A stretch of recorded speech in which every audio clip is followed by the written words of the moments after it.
Hola, ¿qué tal? Bienvenidos a la unidad número 4. Esta es la unidad final de la materia de daño cerebral. Específicamente estaremos hablando del diagnóstico neuropsicológico para el daño.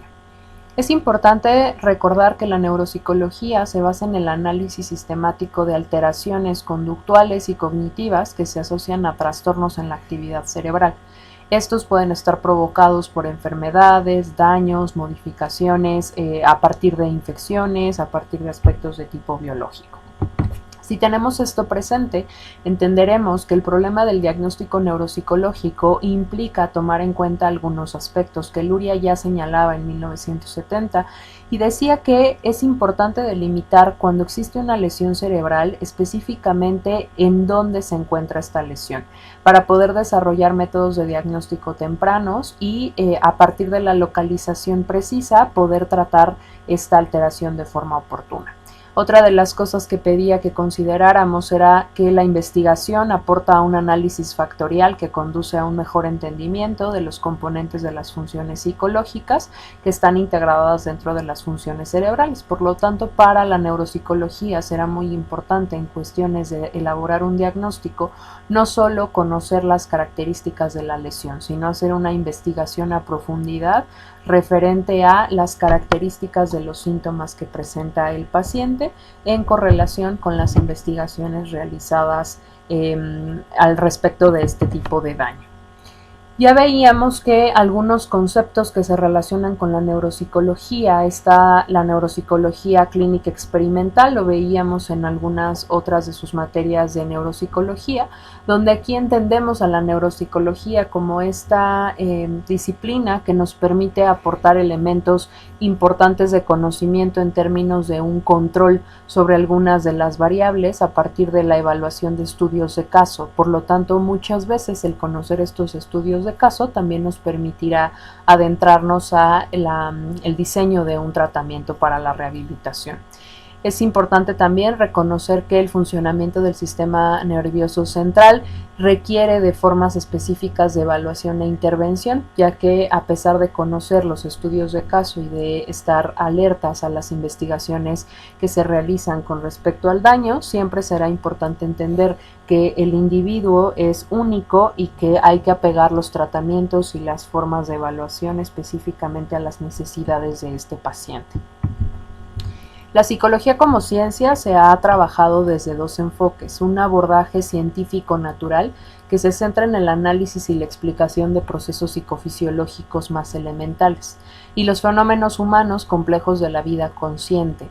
Esta perspectiva se centra en la descripción de las manifestaciones subjetivas de los síntomas que refieren las personas. Considera estas manifestaciones como las expresiones personales que ejercemos cada uno de nosotros, renunciando más a un análisis científico, es decir, dar nuestra propia interpretación de los síntomas que estamos presentando. Desde esta parte es importante recordar que las aportaciones que realiza Luria respecto a la organización funcional del cerebro, justo como un todo funcional, se conciben para poder entender el desarrollo de estas funciones intelectuales desde la infancia hasta el proceso adulto. Se desarrolla dentro de un cuerpo teórico centrado en una exploración clínico-científica. Conocerlo también nos permitirá tener más herramientas para poder hacer un abordaje más global a las alteraciones encontradas luego de un daño. La evaluación neuropsicológica entonces implicaría una serie de pasos sistematizados, una serie de procedimientos que van a permitir evaluar estas funciones cerebrales que fueron desarrolladas a lo largo de la niñez y que luego en la época adulta, debido a una alteración, han provocado un daño cerebral. Se recomienda en situaciones en las que se sospeche de algún déficit cognitivo o algún tipo de alteración conductual relacionada principalmente con funciones cognitivas. Los objetivos de la evaluación será no solo orientar a decisiones diagnósticas, sino también el desarrollo de programas de rehabilitación. Esa es la parte más importante. Es fundamental trabajar también con el concepto de localización, como ya lo planteábamos, porque, repito, eso será crucial para poder elaborar un diagnóstico preciso. Es importante también recurrir a los avances en tecnología experimental para poder delimitar la afectación del daño.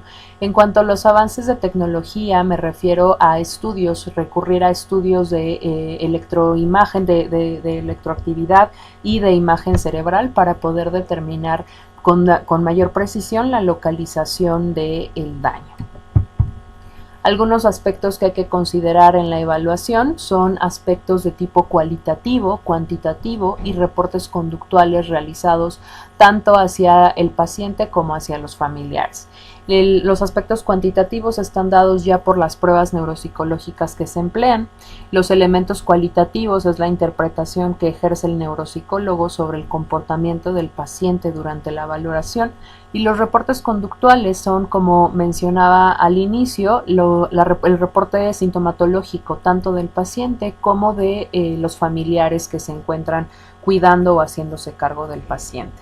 Para esto será importante contar con una historia clínica extensa y detallada que nos permita determinar el origen de la lesión y las consecuencias del mismo, así como hacer una valoración neurológica con base en signos neurológicos blandos para poder determinar si este daño cerebral puede o pudo haber tenido algún otro tipo de alteración con funciones fisiológicas básicas.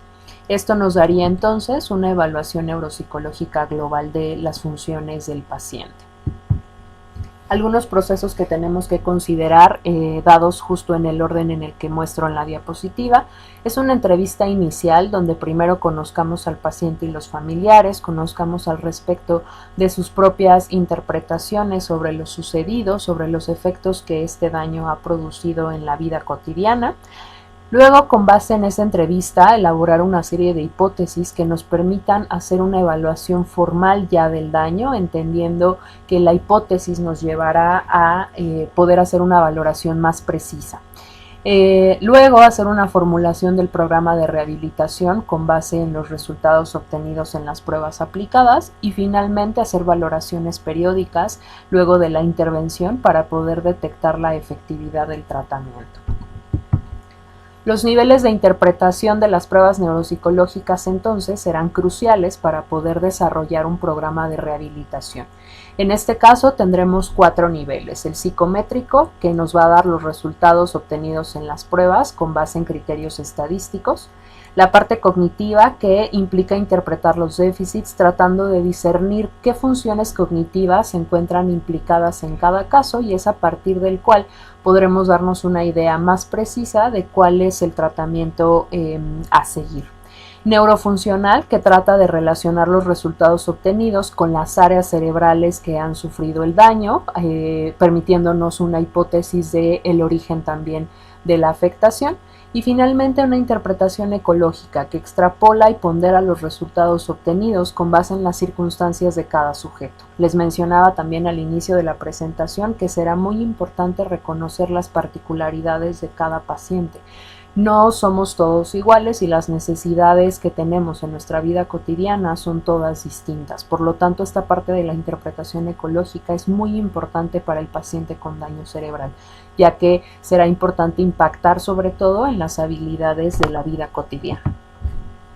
En cuanto a las esferas de evaluación que tenemos que contemplar, tenemos que entender que no es solo una esfera neuropsicológica que evalúe funciones neuropsicológicas, sino que con esto que he dicho de los aspectos ecológicos será importante contemplar otros aspectos en la evaluación. Esto es la esfera afectivo-emocional, cómo es que se encuentra el paciente con respecto a la emoción, si se encuentra motivado para un tratamiento de rehabilitación o si lo notamos por completo apático frente a este tipo de tratamiento. La esfera de motivos e intereses en este momento, luego del daño cerebral, qué es lo que le motiva para mejorar o si no hay una motivación. La esfera cognitiva, que es la que incluimos dentro de la parte neuropsicológica. La esfera de la personalidad, porque también la personalidad nos dará bastante información referente a los recursos o las herramientas con las que ya cuenta el paciente para poder mejorar. Y la esfera comportamental, cuáles son esas conductas inapropiadas o disruptivas que se encuentran luego del daño y que pueden perjudicar el avance para la rehabilitación. Esto, por supuesto, dentro del marco de las funciones cognitivas, que estarían dadas principalmente como una base por la atención, la memoria, el lenguaje, el pensamiento y la representación de las imágenes internas a partir del lenguaje. Entendemos entonces a las baterías neuropsicológicas como una herramienta importante para poder hacer la evaluación neuropsicológica. Recuerden que este tipo de pruebas es únicamente una herramienta. El diagnóstico se construye a partir del entendimiento del problema, de la aplicación y realización de hipótesis previas por parte del neuropsicólogo y en complemento con los resultados obtenidos por estas pruebas. En cuanto a la batería neuropsicológica, la vamos a entender como un conjunto de pruebas para evaluar un área o dominio cognitivo determinado. Por ejemplo, el test de Boston, el mini mental, etc.